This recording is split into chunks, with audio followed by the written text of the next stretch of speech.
Hey guys, and welcome to Parshat Vayakhel-Pekudei. Yay, at Mizrahi Bebai. Okay, so this is going to be our first Parsha class where we know we're not coming back, at least for a couple more weeks. And just like last week, there's the Parsha sheet that you're familiar with, and we're going to go through it. I'm going to point things out, and the ideal situation is that you have a printer at home where you can print off the page and fill it out as you're watching this video, and just share it with your family as you normally would. If you don't have a printer at home, maybe take notes, or do the best you can to try to remember what's going on. If you want to pause this video and print it out, I won't mind. You can pause me. I'll wait. Okay, you done yet? Anyway, fine. Let's get started. Here is the Parsha sheet. Okay, here we are. Parshat Vayakhel-Pekudei. Okay, we are going to be focusing on Parshat Pekudei. Okay, and let's take a look at these psukim. Okay. Ela Pekudei Mishkan Ha'edut Asher Pukad Al Pi Moshe Avodat Haviim Biyad Itamar Ben Aaron HaKohen. So these are the sort of account of the Mishkan. This is all the things, like this is Pekudei is the last parsha in Sefer Shemot, and for the first half of Sefer Shemot was Bnei Yisrael getting out of Mitzrayim. Now we've been talking a lot about building the Mishkan. So finally, when the Mishkan's built and everything's like done, they need to make sure that they followed all the rules that Hashem told them to follow. So this is Itamar, the Aaron's son. He was in charge of this accounting, this time where they were just checking off all the boxes. Did we do this? Was it done right? Check. Did we do that? Was it done right? Check. Okay, that was him. Okay. Chaf bet. Ubetzalel ben Uri ben Hur Lamata Yehuda asa et kol asher tzivah Hashem et Moshe. Right, and Betzalel, who was Uri ben Hur of Yehuda, he did everything that Hashem told Moshe to do. Right, so that's really the best line. If you're handing in a big project, as Betzalel certainly was, did I do it right? It's very nerve-wracking, to have it all checked. And yep, you get the stamp of approval. He did. Asad kol asher tzivah Hashem et Moshe. Did everything that Hashem asked of Moshe. V'ito ohalayav ben Achisamach l'matei Dan charesh choshev. So he wasn't. Betzalel was the famous one, but he wasn't the only sort of designer artist that we had. We had Oholiav, and he was a carpenter, and he did a bunch of other tasks. And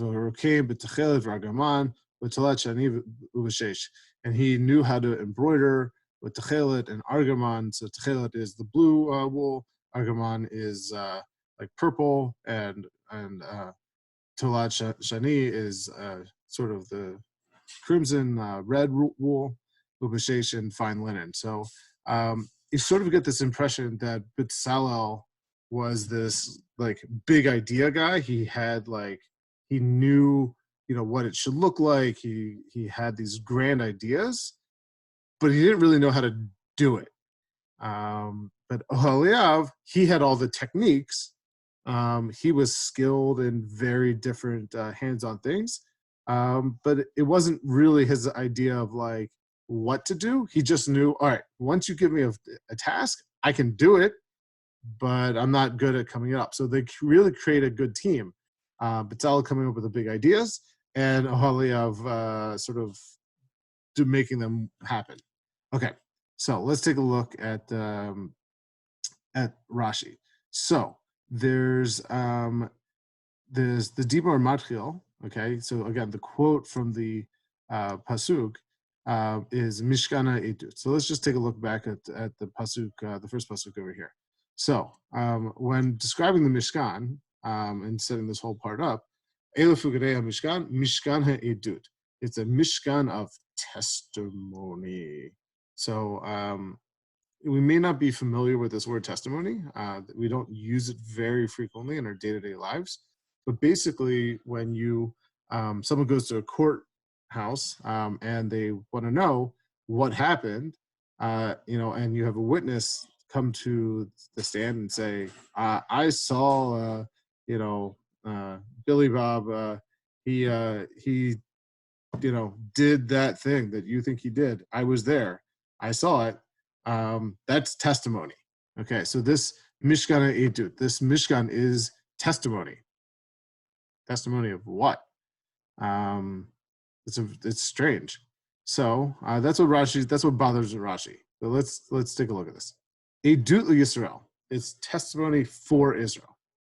Okay.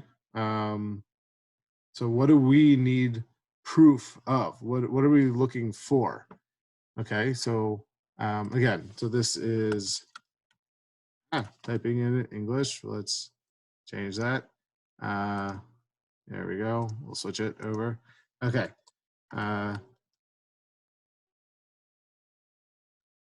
For today, Yisrael. Now what? Sheviter lahem hakadosh baruch hu, so that Hashem forgave them. Back in Hebrew. Woo. What did I just do? Oh, I know. Print layout. There we go. Back to normal. I don't know how that happened. Okay, here we go. That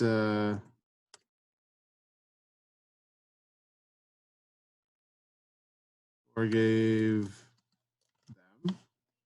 But what did Bnei Yisrael do that they shouldn't have been doing? So you'll remember that very recently Bnei Yisrael did do something that they shouldn't have done. And Rashi tells us right here, Al Maseh Egel, right? For the golden calf. So Rashi has this interesting idea. Not everybody agrees with, but it's a very interesting idea that the Mishkan was not supposed to be built. Like when Bnei Israel were coming out of Mitzrayim and they go to Har Sinai and they get the Aseret Dibrot, Hashem never thought, oh, they're going to need a Mishkan. The only reason they need a Mishkan is because of the golden calf. Okay, so this is sort of the lifelong symbol that even though one of the Aseret Dibrot is not to have idols, and Bnei Israel made this idol, and while they're getting the Aseret Dibrot, they mess up one really big, as they're getting it. Hashem forgave them. And this, as long as they have the Mishkan and the Mishkan turns into the Beit HaMikdash, and as long as we have the Beit HaMikdash, we always have this sense that Hashem has forgiven us for that serious crime that we did very long ago. Okay, so how does this work a little bit? Shaharei. How does that prove that this is true? So that's like, because Shaharei is like that behold, but I think because is a better translation. Hashra'a shchinato b'neihem. His presence, oops, spelled that wrong, can be felt. Is there felt between them? Okay, so when they build the Mishkan and they put it all together and everything's good and Hashem's cloud comes down on top of the Mishkan and like it's always there. This is the place where Hashem and Moshe talk for the rest of the next 39 years. This is, and they know that he's there, and he travels with them. They know that they've got this ongoing relationship with Hashem, and that tells them that he hasn't, given up on them.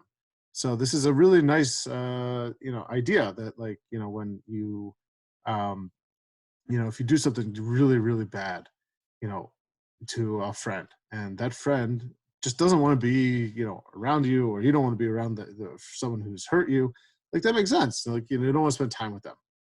But, you know, if you say, listen, that was bad, but I forgive you, the best way to prove to someone that you actually have forgiven them is to spend time with them, is to say, like, yeah, yeah, but now I still want to spend time with you. That's how you know if someone's actually forgiven you also. And that's what's going on here with Hashem, is that I still want to spend time with you, Bnei Israel. It was bad, but I've moved on, and we're gonna have now a good life for the rest of a good relationship for the rest of our lives. So, what's the purpose of the Mishkan according to Rashi? It's to prove, it's to show to Bnei Israel, it's to prove that Hashem has forgiven them for the Egel Zahav.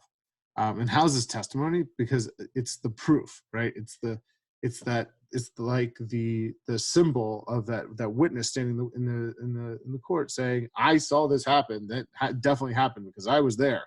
So that's what's going on here. This is the proof that what Bnei Israel feels is true. So why does Itamar need to recount all the money that was used in building the Mishkan, right? So Lama Itamar tzrich lispor ech kol kesafim hayu mishtamshim b'binyan hamishkan. How did they use it? Why does he have to account for it? This is as part of the testimony. You have to say, how do I know this happened? And that this is, you can't take someone's money and say, like, oh yeah, here's your building, here's your shul that you built, and it's going to cost you $1 million to build this shul. Shuls cost a lot more than that, but let's say it costs $1 million, but you only ever spent $900,000. So what's that other $100,000? Well, that's profit, and that's good. The person working should make profit, but not here. Here, no one's making a profit off of this, and it's very important that no one thinks that Bezalel and Oholiav and Moshe did anything wrong with any of the money that came in. They have to say, okay, these 5 shekels came in from this person, and it went here. Be very specific about where all that money came from, so that no one ever thinks that Moshe, Oholiav, and Bezalel did anything wrong. But more importantly, that everybody, when they look at the Mishkan, they have this idea that this is a perfect building, that there's anything wrong with it, right? Because it's supposed to prove that testimony that Hashem forgave them. And if someone looks at the building and says, man, it could have been so much better, then it sort of defeats the whole purpose of having that sense that Hashem is living there and everything's great. So that's why it's really important that Itamar counted and recounted and clarified exactly where all the money went. Okay, so there's another Rashi that I wanted to share with you. This one is Dibur Matchel Mishkan Mishkan. Okay, so let's take a look at the back of the Psukim. So right here at the beginning is Vayakhel-Pekudei Mishkan Mishkana Edut. So what's with this? The 2 times that the word Mishkan shows up right next to each other, right? Because we don't need this. We learned many times that there's no unnecessary words in the Torah. They could have all come there the whole time. So we didn't need them. And if it's there, it teaches us something new, something important. So if we had taken out one of these Mishkans, right, Mishkan Edut, this is the account of the Mishkan of testimony. That sounds like a good sentence to me. But it's weird that say that this is the account of the Mishkan of testimony. Was there another Mishkan? Apparently there was. So that's what Rashi's going to tell us right here. Shnei pa'amim. So the word Mishkan shows up twice. Okay, let's get this also on going the right way. All right, 2 times Mishkan appears. Okay, Remez Lamikdash. Right, so Remez is a hint. So this is a hint to the Beit HaMikdash, just shortened for. Shanit Mashkin, that was sort of built, that was uh, um, taken as a collateral, that was taken instead of Bnei Yisrael. So Bnei Yisrael 2 times did bad stuff where they really deserved to be destroyed. So not here with the Egel Zahav. Hashem has already forgiven them for that, but 2 times in the future. Okay, and so and the Bishnei Churbanim, the 2 times that the Beit HaMikdash was destroyed, in the two times that it was destroyed.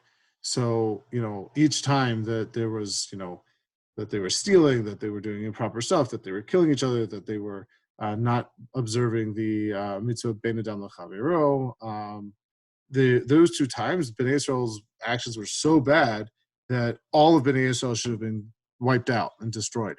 But instead, the Mishkan, the place where it is dwelt, that is actually, the word Mishkan actually has a second meaning where it means collateral, where it was taken instead of, where I'm going to, instead of doing this, I'm going to take Y instead. That's collateral. And that's another meaning of the word Mishkan. Shanit mashken shnei churbanim al avonoteihem shel Yisrael. In the 2 destructions for the sins of Bnei Yisrael. So why is the word Mishkan written twice? Because we're hinting at the future that, this Mishkan is the Mishkan of Edut, that this Mishkan is saying that we were forgiven, but there's going to be 2 other times in history that's not going to be true, where we're going to take the Mishkan instead of being totally forgiven.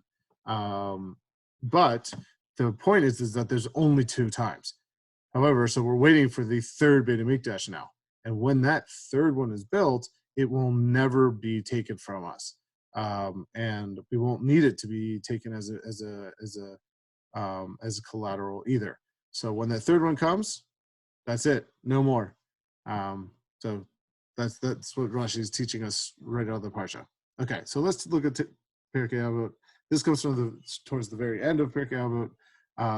Something important, and it fits in with Purim too. I know we're past Purim, but it's still close enough that we can talk about it. All right, Kol Omer. So put this back on the right side. Okay. Anyone who says Devar b'Shem Amro, something in the name of the person who said it. Okay.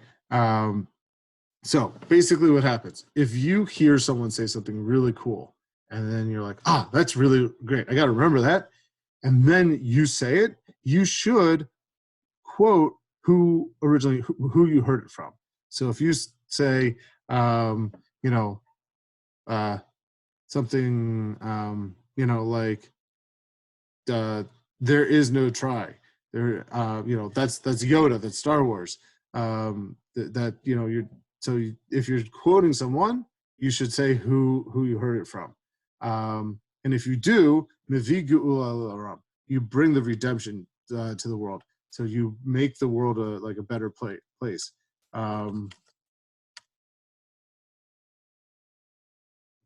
Shenemar. So how do we know that this is true? How do we know that just by merely quoting who said something changes the world, changes the bad things into good things, that's like, I mean, that's a good idea, but how do we know that it's vigu la la? How does it change the world from being a bad place to an even better place and an amazing place?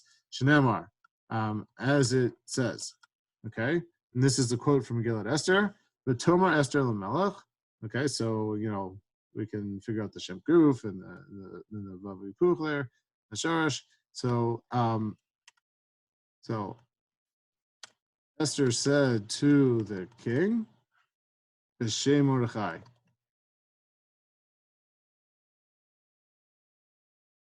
Okay. Now, what is going on there? That's all the quote that we got. So Esther, okay, this is comes from the part of the party when when she says that to the king, there's a plot out to get you, and Mordechai is the one who told me about this plot, and everything's gonna, you just have to act on it, and he does, and everything's great.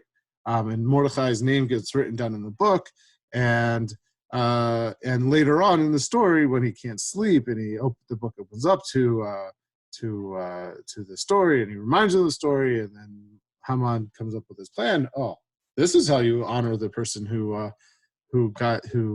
saved the king, and then it ends up being Mordechai who's the one who gets honored like that, and Haman leads him around the